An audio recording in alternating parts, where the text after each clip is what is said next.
ਵਾਹਿਗੁਰੂ ਜੀ ਕਾ ਖਾਲਸਾ ਵਾਹਿਗੁਰੂ ਜੀ ਕੀ ਫਤਿਹ। ਸਾਡੇ ਦੇਸ਼ ਦੇ ਤੀਜੇ ਰਾਸ਼ਟਰਪਤੀ ਡਾਕਟਰ ਜ਼ਾਕਿਰ ਹੁਸੈਨ ਉਹਨਾਂ ਨੇ ਇੱਕ ਵਾਰ ਪੰਜਾਬੀ ਯੂਨੀਵਰਸਿਟੀ ਵਿਖੇ ਗੁਰੂ ਗੋਬਿੰਦ ਸਿੰਘ ਜੀ ਬਾਰੇ ਇੱਕ ਤਕਰੀਰ ਕਰਨੀ ਸੀ, ਭਾਵ ਇੱਕ ਲੈਕਚਰ ਦੇਣਾ ਸੀ। ਉਸ ਦੀ ਤਿਆਰੀ ਲਈ ਰਾਸ਼ਟਰਪਤੀ ਭਵਨ 'ਚ ਬੈਠ ਕੇ ਕਿਤਾਬਾਂ ਪੜ੍ਹ ਰਹੇ ਨੇ ਤੇ ਨਾਲ ਦੀ ਨਾਲ ਇੱਕ ਕਾਗਜ਼ ਉੱਪਰ ਕੁਝ ਨੋਟ ਲਿਖ ਰਹੇ ਨੇ ਤੇ ਅਚਨਚੇਤ ਕੀ ਦੇਖਦੇ ਨੇ ਕਿ ਪਾਣੀ ਦੀਆਂ ਦੋ ਬੂੰਦਾਂ ਕਾਗਜ਼ ਦੇ ਉੱਤੇ ਡਿੱਗੀਆਂ ਪਈਆਂ ਨੇ। ਹੈਰਾਨ ਹੋ ਕੇ ਉੱਪਰ ਵੇਖਦੇ ਨੇ, ਇੱਧਰ ਉੱਧਰ ਵੇਖਦੇ ਨੇ ਵੀ ਪਾਣੀ ਕਿੱਥੋਂ ਆ ਗਿਆ। ਪਰ ਜਦੋਂ ਆਪਣੀ ਐਨਕ ਨੂੰ ਉਤਾਰਦੇ ਨਾ ਕਿ ਪਤਾ ਲੱਗਦਾ ਕਿ ਅੱਖਾਂ ਵਿੱਚੋਂ ਹੰਝੂ ਡਿੱਗੇ ਪਏ ਨੇ। ਐਸਾ ਜੀਵਨ ਹੈ ਗੁਰੂ ਗੋਬਿੰਦ ਸਿੰਘ ਜੀ ਮਹਾਰਾਜ ਦਾ, ਜਿਸ ਨੂੰ ਪੜ੍ਹ ਕੇ ਡਾਕਟਰ ਜ਼ਾਕਿਰ ਹੁਸੈਨ ਦੀਆਂ ਅੱਖਾਂ ਵਿੱਚ ਹੰਝੂ ਆ ਜਾਂਦੇ ਨੇ। ਆਪਾਂ ਅੱਜ ਗੁਰੂ ਗੋਬਿੰਦ ਸਿੰਘ ਜੀ ਮਹਾਰਾਜ ਦੇ ਉਸ ਜੀਵਨ ਬਾਰੇ ਵਿਚਾਰ ਕਰਨ ਦੀ ਕੋਸ਼ਿਸ਼ ਕਰਾਂਗੇ। ਪਾਤਸ਼ਾਹ ਦਾ ਪ੍ਰਕਾਸ਼ 22 ਦਸੰਬਰ 1666 ਨੂੰ ਸੰਮਤ ਦੇ ਹਿਸਾਬ ਨਾਲ 23 ਪੌ 1723 ਸੰਮਤ ਤੇ ਚੰਦਰਮਾ ਦੇ ਹਿਸਾਬ ਨਾਲ ਪੌਸ ਦੀ 7ਵੀਂ ਭਾਵ ਮੱਸਿਆ ਤੋਂ 7 ਦਿਨ ਬਾਅਦ ਪਟਨਾ ਸਾਹਿਬ ਦੀ ਧਰਤੀ ਤੇ ਮਾਤਾ ਗੁਜਰੀ ਜੀ ਦੀ ਕੁੱਖ ਵਿੱਚੋਂ ਗੁਰੂ ਤੇਗ ਬਹਾਦਰ ਸਾਹਿਬ ਮਹਾਰਾਜ ਤੇ ਗ੍ਰਹਿ ਹੋਇਆ। ਗੁਰੂ ਸਾਹਿਬ ਗੁਰੂ ਤੇਗ ਬਹਾਦਰ ਸਾਹਿਬ ਮਹਾਰਾਜ ਉਸ ਵਕਤ ਢਾਕਾ, ਜੋ ਅੱਜ ਦੇ ਬੰਗਲਾਦੇਸ਼ ਦੀ ਰਾਜਧਾਨੀ ਹੈ, ਉੱਥੇ ਮੌਜੂਦ ਸਨ। ਪ੍ਰਚਾਰ ਦੇ ਦੌਰੇ ਤੇ ਗਏ ਹੋਏ ਸਨ। ਪਾਤਸ਼ਾਹ ਨੂੰ ਉੱਥੇ ਖਬਰ ਪਹੁੰਚਾਈ ਗਈ। ਪਾਤਸ਼ਾਹ ਆਪਣੇ ਉਸ ਪ੍ਰਚਾਰ ਦੇ ਦੌਰੇ ਨੂੰ ਖਤਮ ਕਰਕੇ ਜਦੋਂ ਵਾਪਸ ਆਏ ਪਟਨਾ ਸਾਹਿਬ, ਜਦੋਂ ਪਹਿਲੀ ਵਾਰ ਪਾਤਸ਼ਾਹ ਗੁਰੂ ਤੇਗ ਬਹਾਦਰ ਸਾਹਿਬ ਮਹਾਰਾਜ ਨੇ ਆਪਣੇ ਸਪੁੱਤਰ ਬਾਲ ਗੋਬਿੰਦ ਰਾਏ ਜੀ ਨੂੰ ਦੇਖਿਆ ਤਾਂ ਉਹਨਾਂ ਦੀ ਉਮਰ 3.5 ਸਾਲ ਦੀ ਹੋ ਚੁੱਕੀ ਸੀ। ਪਾਤਸ਼ਾਹ ਉਹਨਾਂ ਨੂੰ ਮਿਲ ਕੇ, ਪਰਿਵਾਰ ਨੂੰ ਮਿਲ ਕੇ ਅਨੰਦਪੁਰ ਸਾਹਿਬ ਆ ਗਏ। ਫਿਰ ਬਾਅਦ ਵਿੱਚ 5 ਸਾਲ ਦੀ ਉਮਰ ਵਿੱਚ ਗੁਰੂ ਗੋਬਿੰਦ ਸਿੰਘ ਜੀ ਮਹਾਰਾਜ ਵੀ ਪਟਨਾ ਸਾਹਿਬ ਨੂੰ ਛੱਡ ਕੇ ਤੇ ਅਨੰਦਪੁਰ ਸਾਹਿਬ ਵਾਪਸ ਆ ਗਏ। ਪਟਨਾ ਸਾਹਿਬ ਆਪ ਜੀ ਦੀ ਯਾਦ ਵਿੱਚ ਬਹੁਤ ਸਾਰੇ ਗੁਰਧਾਮ ਮੌਜੂਦ ਨੇ। ਤਖਤ ਹਰਿਮੰਦਰ ਸਾਹਿਬ ਪਟਨਾ, ਜਿੱਥੇ ਆਪ ਜੀ ਦਾ ਪ੍ਰਕਾਸ਼ ਹੋਇਆ, ਗੁਰਦੁਆਰਾ ਬਾਲ ਲੀਲਾ, ਗੁਰਦੁਆਰਾ ਕੰਗਨ ਘਾਟ ਜੋ ਗੰਗਾ ਨਦੀ ਦੇ ਕਿਨਾਰੇ ਦੇ ਉੱਪਰ ਹੈ। ਹੁਣ ਕੰਗਨ ਘਾਟ ਦੀ ਜਦੋਂ ਆਪਾਂ ਗੱਲ ਇਤਿਹਾਸ ਪੜ੍ਹਦੇ ਹਾਂ, ਪਾਤਸ਼ਾਹ ਗੰਗਾ ਨਦੀ ਦੇ ਕਿਨਾਰੇ ਆਪਣੇ ਸਾਥੀਆਂ ਦੇ ਨਾਲ ਖੇਡਣ ਵਾਸਤੇ ਜਾਂਦੇ ਨੇ। ਹੱਥ ਵਿੱਚ 2 ਸੋਨੇ ਦੇ ਕੜੇ ਪਾਏ ਹੋਏ ਨੇ। ਖੇਡਦਿਆਂ ਖੇਡਦਿਆਂ ਇੱਕ ਕੜਾ ਗੰਗਾ ਦੇ ਵਿੱਚ ਡਿੱਗ ਪੈਂਦਾ ਹੈ। ਵਾਪਸ ਜਦੋਂ ਘਰ ਪਹੁੰਚਦੇ ਨੇ ਤੇ ਇੱਕ ਕੜਾ ਨਹੀਂ ਪਾਇਆ ਵੇਖਿਆ ਮਾਤਾ ਜੀ ਨੇ। ਪੁੱਛਣ ਤੇ ਪਤਾ ਲੱਗਿਆ ਕਿ ਗੰਗਾ ਵਿੱਚ ਡਿੱਗ ਪਿਆ। ਮਾਤਾ ਜੀ ਆਪ ਵੀ ਤੇ ਕੁਝ ਸੇਵਾਦਾਰ ਆਉਂਦੇ ਨੇ ਤੇ ਜਦੋਂ ਪੁੱਛਦੇ ਨੇ ਕਿ ਬੇਟਾ ਜੀ ਕੰਗਣ ਕਿੱਥੇ ਡਿੱਗਿਆ ਸੀ, ਤਾਂ ਦੂਜਾ ਕੰਗਣ ਉਤਾਰ ਕੇ ਵੀ ਉੱਥੇ ਸੁੱਟ ਦਿੰਦੇ ਨੇ, ਇੱਥੇ ਡਿੱਗਿਆ ਸੀ। ਪਦਾਰਥਾਂ ਦੇ ਨਾਲ ਮੋਹ ਨਹੀਂ ਹੈ, ਬਚਪਨ ਤੋਂ ਗੱਲ ਹੈ। ਹੁਣ ਜਦੋਂ ਆਪਾਂ ਇਸੇ ਘਟਨਾ ਨੂੰ ਅੱਗੇ ਜਾ ਕੇ ਵੇਖੀਏ, ਜਦੋਂ ਨੰਦੇੜ ਵਿਖੇ ਜਦੋਂ ਬਹਾਦਰ ਸ਼ਾਹ ਆਪ ਜੀ ਨੂੰ ਮਿਲਦਾ ਹੈ, ਗੋਦਾਵਰੀ ਦੇ ਕੰਢੇ ਤੇ ਬੈਠੇ ਨੇ। ਨੰਦੇੜ ਸਾਹਿਬ ਗੋਦਾਵਰੀ ਦੇ ਕੰਢੇ ਤੇ ਵਸਿਆ ਹੋਇਆ ਹੈ। ਉੱਥੇ ਬਹਾਦਰ ਸ਼ਾਹ ਇੱਕ ਨਗੀਨਾ ਭੇਟ ਕਰਦਾ ਹੈ। ਨਗੀਨੇ ਨੂੰ ਵੇਖ ਕੇ ਉਸ ਦੀ ਤਾਰੀਫ ਕਰਦੇ ਨੇ ਤੇ ਉਸ ਨਗੀਨੇ ਨੂੰ ਗੋਦਾਵਰੀ ਵਿੱਚ ਸੁੱਟ ਦਿੰਦੇ ਨੇ। ਉਹ ਬੜਾ ਹੈਰਾਨ ਹੁੰਦਾ ਹੈ ਤੇ ਪਾਤਸ਼ਾਹ ਨੂੰ ਗੋਦਾਵਰੀ ਵਿੱਚ ਕਈ ਨਗੀਨੇ ਦਿਖਾ ਦਿੰਦੇ ਨੇ ਤੇ ਫਿਰ ਕਹਿੰਦੇ ਨੇ ਜੇ ਤੈਨੂੰ ਜ਼ਿਆਦਾ ਜ਼ਰੂਰਤ ਹੈ ਭਾਈ ਤੂੰ ਉੱਥੋਂ ਲੈ ਜਾ ਕੇ। ਪਦਾਰਥਾਂ ਨਾਲ ਮੋਹ ਨਹੀਂ ਹੈ। ਚਾਹੇ ਬਚਪਨ ਦੀ ਗੱਲ ਵੇਖ ਲਈਏ, ਚਾਹੇ ਆਪਾਂ ਪਾਤਸ਼ਾਹ ਦੇ ਜੀਵਨ ਦੇ ਅਖੀਰ ਦੀ ਗੱਲ ਵੇਖ ਲਈਏ, ਉੱਥੇ ਕੰਗਨ ਘਾਟ ਹੈ, ਉੱਥੇ ਨਗੀਨਾ ਘਾਟ ਹੈ। ਪਾਤਸ਼ਾਹ ਨੇ, ਇਹ ਕੇਵਲ ਪਦਾਰਥਾਂ ਦੀ ਗੱਲ ਹੈ, ਪਰ ਜਦੋਂ ਆਪਾਂ ਪਾਤਸ਼ਾਹ ਦਾ ਜੀਵਨ ਪੜ੍ਹਦੇ ਹਾਂ, ਪਾਤਸ਼ਾਹ ਨੇ ਤਾਂ ਆਪਣਾ ਸਰਬੰਸ ਹੀ ਦਾਨ ਕਰ ਦਿੱਤਾ। ਮੋਹ ਦੀ ਗੱਲ ਤਾਂ ਹੈ ਹੀ ਨਹੀਂ ਕਿਤੇ। ਇਸੇ ਲਈ ਤਾਂ ਪਾਤਸ਼ਾਹ ਨੂੰ ਆਪਾਂ ਸਰਬੰਸ ਦਾਨੀ ਵੀ ਕਹਿ ਦਿੰਦੇ ਹਾਂ। ਆਪਣੇ ਸਾਹਮਣੇ ਚਮਕੌਰ ਦੀ ਜੰਗ ਦੇ ਵਿੱਚ ਆਪਣੇ ਵੱਡੇ ਸਪੁੱਤਰਾਂ ਨੂੰ ਭੇਜ ਰਹੇ ਨੇ, ਉਸ ਜੰਗ ਵਿੱਚ ਭੇਜ ਰਹੇ ਨੇ ਜਿੱਥੇ ਪਤਾ ਕਿ ਇੱਥੋਂ ਵਾਪਸੀ ਨਹੀਂ ਹੈ। ਲੱਖਾਂ ਦੀ ਗਿਣਤੀ ਵਿੱਚ ਫੌਜਾਂ ਨੇ ਘੇਰਾ ਪਾਇਆ ਹੋਇਆ ਹੈ, ਲੱਖਾਂ ਦੀ ਗਿਣਤੀ ਵਿੱਚ। ਪਰ ਪਾਤਸ਼ਾਹ ਨੂੰ ਗੁਰੂ ਸਿੱਖ ਕਹਿੰਦੇ ਵੀ ਨੇ ਕਿ ਪਾਤਸ਼ਾਹ ਆਪ ਸਾਹਿਬਜ਼ਾਦਿਆਂ ਨੂੰ ਲੈ ਕੇ ਤੇ ਇੱਥੋਂ ਨਿਕਲ ਜਾਓ। ਤੇ ਪਾਤਸ਼ਾਹ ਕਹਿੰਦੇ ਨੇ ਕਿਹੜੇ ਸਾਹਿਬਜ਼ਾਦੇ? ਤੁਸੀਂ ਸਾਰੇ ਹੀ ਮੇਰੇ ਸਾਹਿਬਜ਼ਾਦੇ ਹੋ, ਕਿਹਨਾਂ ਨੂੰ ਲੈ ਕੇ ਜਾਵਾਂ ਤੇ ਕਿਹਨਾਂ ਨੂੰ ਛੱਡ ਕੇ ਜਾਵਾਂ? ਇਹਨਾਂ ਪਿਆਰ ਨੇ ਗੁਰਸਿੱਖਾਂ ਦੇ ਨਾਲ ਤੇ ਸਾਹਿਬਜ਼ਾਦਿਆਂ ਨੂੰ ਆਪਣੇ ਹੱਥੀਂ ਤਿਆਰ ਕਰਕੇ ਮੈਦਾਨੇ ਜੰਗ ਵਿੱਚ ਭੇਜ ਰਹੇ ਨੇ। ਤੇ ਜਦੋਂ ਸਾਹਿਬਜ਼ਾਦੇ ਸ਼ਹਾਦਤਾਂ ਪ੍ਰਾਪਤ ਕਰਦੇ ਨੇ ਤੇ ਪਾਤਸ਼ਾਹ ਜਕਾਰੇ ਛੱਡ ਰਹੇ ਨੇ, ਜਕਾਰੇ ਛੱਡ ਰਹੇ ਨੇ। ਬੜੇ ਵੱਡੇ ਯੋਧੇ ਨੇ, ਬੜੇ ਵੱਡੇ ਸੂਰਮੇ ਨੇ, ਬੜੇ ਗੁਣ ਨੇ ਪਾਤਸ਼ਾਹ ਦੇ ਜੀਵਨ ਵਿੱਚ। ਜਦੋਂ ਆਪਾਂ ਕਨਿੰਗਮ ਨੂੰ ਪੜ੍ਹਦੇ ਹਾਂ ਤਾਂ ਕਨਿੰਗਮ ਕਹਿੰਦਾ ਗੁਰੂ ਗੋਬਿੰਦ ਸਿੰਘ ਜੀ ਦੇ ਬਹੁਪੱਖੀ ਜੀਵਨ ਨੂੰ ਸਮਝਣ ਲਈ ਸਾਨੂੰ ਇੱਕ ਤੇਜ਼ ਰਫ਼ਤਾਰ ਘੋੜੇ ਤੇ ਸਵਾਰ ਹੋਣਾ ਪਏਗਾ। ਭਾਵ ਬੜੀ ਤੇਜ਼ੀ ਨਾਲ ਗੁਰੂ ਪਾਤਸ਼ਾਹ ਦਾ ਜੀਵਨ ਚੱਲਦਾ ਹੈ। ਇੰਨੀ ਛੋਟੀ ਆਜੂ ਦੇ ਵਿੱਚ ਇੰਨੇ ਮਹਾਨ ਕੰਮ ਕਰ ਜਾਣੇ, ਕਨਿੰਗਮ ਕਹਿੰਦਾ ਕਰਾਮਾਤ ਹੀ ਲੱਗਦੀ ਹੈ, ਬਿਲਕੁਲ ਕਰਾਮਾਤ ਲੱਗਦੀ ਹੈ। ਸਾਰਾ ਗੁਰੂ ਜੀਵਨ ਇੱਕ ਜੱਦੋ ਜਹਿਦ ਦਾ ਜੀਵਨ ਹੈ। ਇੱਕੋ ਹੀ ਸ਼ਖਸੀਅਤ ਵਿੱਚ ਇੰਨੇ ਗੁਣਾਂ ਦਾ ਹੋਣਾ ਜਿੰਨੇ ਗੁਰੂ ਸਾਹਿਬ ਵਿੱਚ ਮਿਲਦੇ ਨੇ, ਬੜੀ ਅਸੰਭਵ ਜਿਹੀ ਗੱਲ ਲੱਗਦੀ ਹੈ। ਬੜੇ ਵੱਡੇ ਸਾਹਿਤਕਾਰ ਨੇ, ਕਵੀ ਨੇ, ਕਵੀਆਂ ਨਾਲ ਪਿਆਰ ਕਰਦੇ ਨੇ, 52 ਕਵੀ ਰੱਖੇ ਹੋਏ ਨੇ। ਪਾਉਂਟਾ ਸਾਹਿਬ ਦੀ ਧਰਤੀ ਤੇ ਜਾਂਦੇ ਨੇ ਜਦੋਂ ਆਨੰਦਪੁਰ ਸਾਹਿਬ ਤੋਂ, ਤੇ ਉੱਥੇ ਕਵੀਆਂ ਨੂੰ ਨਾਲ ਲੈ ਕੇ ਜਾਂਦੇ ਨੇ, ਉੱਥੇ ਕਵੀ ਦਰਬਾਰ ਲੱਗਦੇ ਨੇ। ਫਿਰ ਜਦੋਂ ਆਪਾਂ ਗੱਲ ਪਾਤਸ਼ਾਹ ਦੇ ਜੰਗਾਂ ਦੀ ਕਰਦੇ ਹਾਂ, ਯੋਧੇ ਨੇ, ਤੀਰ ਅੰਦਾਜ਼ ਬੜੇ ਵੱਡੇ ਨੇ।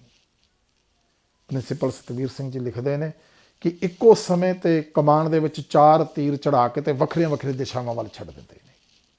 ਇੰਨੇ ਵੱਡੇ ਤੀਰ ਅੰਦਾਜ਼ ਨੇ। ਜਦੋਂ ਹੱਥ ਵਿੱਚ ਤੇਗ ਪਕੜਦੇ ਨੇ ਤੇ ਤੇਗ ਦੇ ਧਨੀ ਨੇ। ਕਮਾਲ ਦੇ ਯੋਧੇ ਨੇ, ਉਹਨਾਂ ਦੇ ਮੁਕਾਬਲੇ ਦਾ ਕੋਈ ਯੋਧਾ ਨਹੀਂ ਹੈ। ਫਿਰ ਜਿੱਥੇ ਵੀ ਯੁੱਧ ਹੈ ਉੱਥੇ ਇਹ ਨਹੀਂ ਹੈ ਕਿ ਕਿਸੇ ਦੀ ਜ਼ਮੀਨ ਤੇ ਕਬਜ਼ਾ ਕਰਨ ਲਈ ਯੁੱਧ ਕੀਤਾ ਜਾ ਰਿਹਾ, ਨਹੀਂ, ਕਿਸੇ ਤੇ ਹਮਲਾ ਨਹੀਂ ਕੀਤਾ, ਹਮੇਸ਼ਾ ਹਮਲੇ ਦਾ ਜਵਾਬ ਦਿੱਤਾ ਹੈ। ਤੇ ਜਿਨ੍ਹਾਂ ਦੇ ਨਾਲ ਜੰਗ ਹੋਈ ਹੈ, ਜੇ ਬਾਅਦ ਵਿੱਚ ਉਹ ਕਿਤੇ ਕੋਲ ਆ ਗਏ ਨੇ, ਤੇ ਫਿਰ ਉਹਨਾਂ ਦੇ ਨਾਲ ਇਸ ਤਰ੍ਹਾਂ ਦੀ ਦੁਸ਼ਮਣ ਵਾਲਾ ਕੋਈ ਵਰਤਾਵਾ ਨਹੀਂ ਹੈ। ਆਪ ਜੀ ਦੀ ਪਹਿਲੀ ਜੰਗ ਪਹਾੜੀ ਰਾਜਿਆਂ ਦੇ ਨਾਲ ਹੁੰਦੀ ਹੈ, ਹਿੰਦੂ ਪਹਾੜੀ ਰਾਜਿਆਂ ਦੇ ਨਾਲ ਹੁੰਦੀ ਹੈ। ਤੇ ਜਦੋਂ ਦੂਜੀ ਜੰਗ ਹੈ, ਉਹ ਪਹਾੜੀ ਰਾਜਿਆਂ ਦੇ ਵੱਲੋਂ ਔਰੰਗਜ਼ੇਬ ਦੇ ਜਰਨੈਲ ਦੇ ਨਾਲ ਲੜਦੇ ਪਏ ਨੇ, ਕਿਉਂਕਿ ਉਹ ਉਹਨਾਂ ਕੋਲ ਕਰ ਲੈਣਾ ਦਾ, ਤੇ ਗੁਰੂ ਸਾਹਿਬ ਨੂੰ ਮਦਦ ਮੰਗਦੇ ਨੇ ਪਾਤਸ਼ਾਹ ਪਾਸੋਂ, ਤੇ ਗੁਰੂ ਸਾਹਿਬ ਉਹਨਾਂ ਦੀ ਮਦਦ ਕਰਦੇ ਨੇ। ਕਿਆ ਕਮਾਲ ਦਾ ਜੀਵਨ ਹੈ। ਨਾ ਕੋ ਬੈਰੀ ਨਾ ਹੈ ਬੇਗਾਨਾ ਵਾਲੀ ਗੱਲ ਆਪਾਂ ਨੂੰ ਸਮਝ ਵਿੱਚ ਆਉਂਦੀ ਹੈ। ਜਦੋਂ ਭਾਈ ਕਨ੍ਹਈਆ ਜੀ ਮੈਦਾਨੇ ਜੰਗ ਵਿੱਚ ਦੁਸ਼ਮਣ ਨੂੰ ਪਾਣੀ ਪਿਲਾ ਰਹੇ ਨੇ, ਗੁਰਸਿੱਖ ਸ਼ਿਕਾਇਤ ਕਰਦੇ ਨੇ, ਤੇ ਪਾਤਸ਼ਾਹ ਭਾਈ ਕਨ੍ਹਈਆ ਨੂੰ ਆਪਣੇ ਕੋਲ ਬੁਲਾ ਕੇ ਉਹਨਾਂ ਨੂੰ ਪੁੱਛਦੇ ਨੇ, ਭਾਈ ਕਨ੍ਹਈਆ ਜੀ ਤੁਹਾਡੀ ਸ਼ਿਕਾਇਤ ਕਰ ਰਹੇ ਨੇ, ਇਹ ਕਿਉਂ ਕਰ ਰਹੇ ਹੋ? ਪਾਤਸ਼ਾਹ ਮੈਨੂੰ ਤਾਂ ਸਾਰਿਆਂ ਵਿੱਚ ਤੁਸੀਂ ਹੀ ਨਜ਼ਰ ਆਉਂਦੇ ਹੋ। ਖੁਸ਼ ਹੁੰਦੇ ਨੇ, ਨਾਲ ਇੱਕ ਮਲਮ ਦੀ ਡੱਬੀ ਵੀ ਦਿੰਦੇ ਨੇ ਕਿ ਭਾਈ ਕਨ੍ਹਈਆ ਜੀ ਹੁਣ ਉਹਨਾਂ ਦੇ ਜ਼ਖਮਾਂ ਤੇ ਮਲਮ ਵੀ ਲਾਉਣੀ ਹੈ।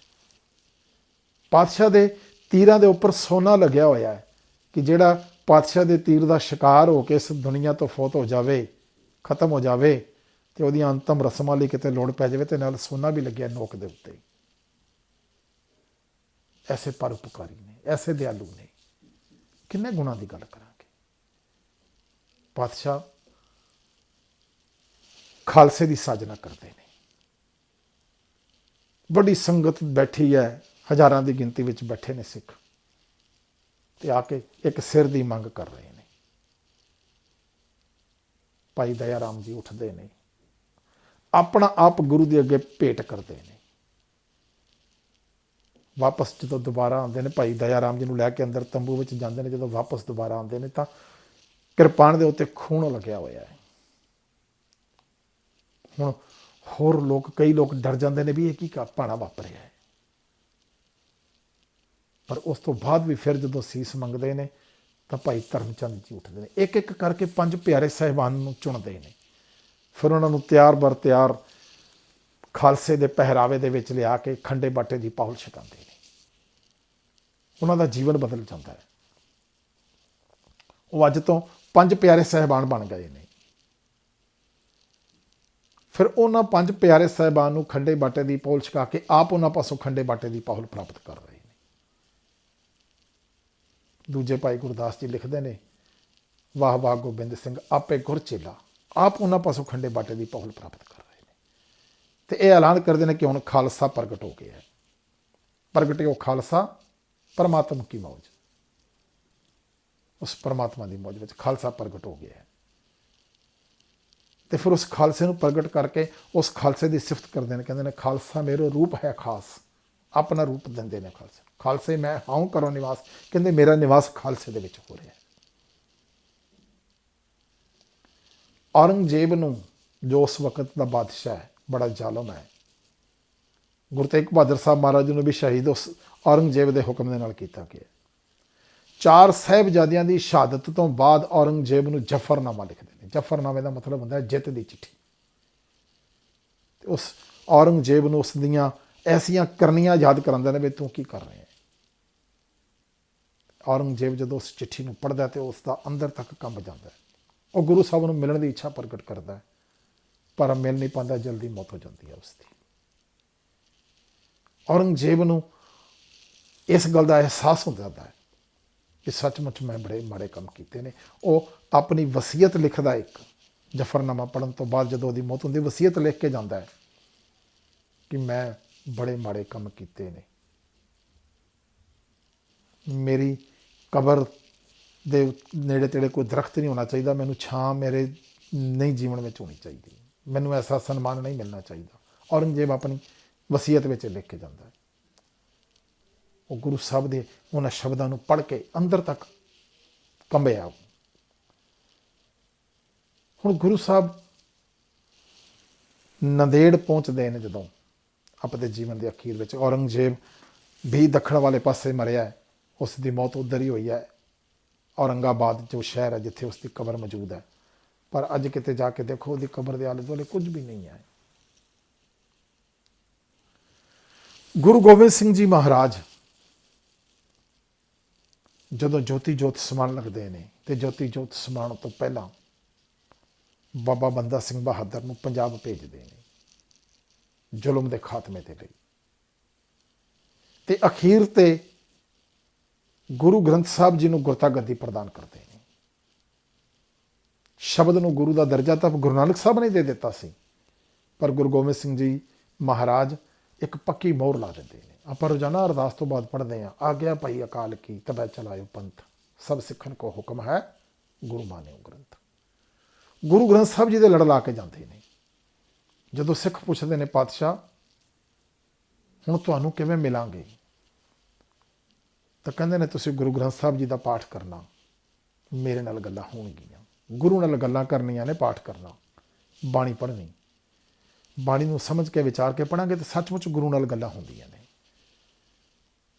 ਪਾਤਸ਼ਾਹ ਗੁਰੂ ਗੋਬਿੰਦ ਸਿੰਘ ਜੀ ਮਹਾਰਾਜ ਖਾਲਸੇ ਦੀ ਸਾਜਨਾ ਕਰਕੇ ਗੁਰੂ ਪੰਥ ਨੂੰ ਤੇ ਗੁਰੂ ਗ੍ਰੰਥ ਸਾਹਿਬ ਜੀ ਨੂੰ ਗੁਰਤਾ ਗੱਦੀ ਦੇ ਕੇ ਗੁਰੂ ਗ੍ਰੰਥ ਨੂੰ, ਦੋਨਾਂ ਨੂੰ ਮੰਨ ਦਿੰਦੇ ਨੇ। ਸ਼ਬਦ ਨੂੰ ਗੁਰੂ ਦਿੰਦੇ ਨੇ ਤੇ ਪੰਥ ਨੂੰ ਵੀ ਗੁਰੂ ਦਾ ਦਰਜਾ ਦਿੰਦੇ ਨੇ। ਪਾਤਸ਼ਾਹ ਜਦੋਂ ਆਪਾਂ ਅਖੀਰਲੇ ਸ਼ਬਦ ਪੜ੍ਹਦੇ ਹਾਂ ਤਾਂ ਪਾਤਸ਼ਾਹ ਕਹਿੰਦੇ ਨੇ, ਆਤਮਾ ਗ੍ਰੰਥ ਵਿੱਚ ਤੇ ਸਰੀਰ ਪੰਥ ਵਿੱਚ। ਗੁਰੂ ਗੋਬਿੰਦ ਸਿੰਘ ਜੀ ਮਹਾਰਾਜ ਦਾ ਪ੍ਰਕਾਸ਼ ਪੁਰਬ ਮਨਾ ਰਹੇ ਹਾਂ। ਗੁਰੂ ਗੋਬਿੰਦ ਸਿੰਘ ਜੀ ਮਹਾਰਾਜ ਦੇ ਪ੍ਰਕਾਸ਼ ਪੁਰਬ ਨੂੰ ਮਨਾਉਂਦੇ ਹਾਂ। ਪਾਤਸ਼ਾਹ ਦੇ ਜੀਵਨ ਨੂੰ ਸਮਝੀਏ, ਪਾਤਸ਼ਾਹ ਦੇ ਜੀਵਨ ਨੂੰ ਪੜ੍ਹੀਏ। ਬੜਾ ਮਹਾਨ ਜੀਵਨ ਹੈ, ਬੜੇ ਥੋੜ੍ਹੇ ਜਿਹੇ ਸਮੇਂ ਵਿੱਚ ਆਪਾਂ ਕੁਝ ਵੀ ਗੱਲ ਨਹੀਂ ਕਰ ਸਕਦੇ। ਪਾਤਸ਼ਾਹ ਦੇ ਜੀਵਨ ਨੂੰ ਜਿਨ੍ਹਾਂ ਨੇ ਪੜ੍ਹਿਆ, ਜਿਨ੍ਹਾਂ ਨੇ ਪਾਤਸ਼ਾਹ ਦੇ ਜੀਵਨ ਨੂੰ ਸਮਝਿਆ, ਉਹਨਾਂ ਨੇ ਲਿਖਿਆ। ਲਤੀਫ ਬਹੁਤ ਵਧੀਆ ਲਿਖਦਾ ਪਾਤਸ਼ਾਹ ਦੇ ਜੀਵਨ, ਕਹਿੰਦਾ ਕਿ ਗੁਰੂ ਗੋਬਿੰਦ ਸਿੰਘ ਜੀ ਦੀ ਬਰਕਤ ਹੈ ਕਿ ਮੁਰਦਾ ਤੇ ਲਿਤਾੜੇ ਲੋਕ ਜਥੇਬੰਦ ਹੋ ਗਏ ਨੇ। ਉਹ ਲੋਕ ਜਿਨ੍ਹਾਂ ਨੂੰ ਕੋਈ ਪੁੱਛਦਾ ਹੀ ਨਹੀਂ ਸੀਗਾ, ਉਹਨਾਂ ਨੂੰ ਗੁਰੂ ਸਾਹਿਬ ਨੇ ਬਰਾਬਰੀ ਤੇ ਖੜਾ ਕੀਤਾ ਹੈ। ਖਾਲਸੇ ਦੀ ਸਾਜਨਾ ਕਰਕੇ ਸਭ ਨੂੰ ਇਕਸਾਰ ਕਰ ਦਿੱਤਾ ਹੈ। ਕਿਸੇ ਕਿਸਮ ਦਾ ਕੋਈ ਭੇਦਭਾਵ ਨਹੀਂ ਹੈ, ਸਾਰੇ ਇਕਸਾਰ ਨੇ। ਆਓ ਅੱਜ ਪਾਤਸ਼ਾਹ ਦਾ ਪ੍ਰਕਾਸ਼ ਪੁਰਬ ਮਨਾਉਂਦੇ ਹੋਏ ਪਾਤਸ਼ਾਹ ਦੇ ਪਾਏ ਹੋਏ ਪੂਰਨਿਆਂ ਨੂੰ ਸਮਝੀਏ, ਉਹਨਾਂ ਤੇ ਚੱਲਣ ਦਾ ਯਤਨ ਕਰੀਏ, ਗੁਰੂ ਦੀ ਖੁਸ਼ੀ ਨੂੰ ਪ੍ਰਾਪਤ ਕਰੀਏ, ਤਾਂ ਪ੍ਰਕਾਸ਼ ਪੁਰਬ ਮਨਾਏ ਸਾਡੇ ਸਫਲ ਨੇ। ਵਾਹਿਗੁਰੂ ਜੀ ਕਾ ਖਾਲਸਾ, ਵਾਹਿਗੁਰੂ ਜੀ ਕੀ ਫਤਿਹ।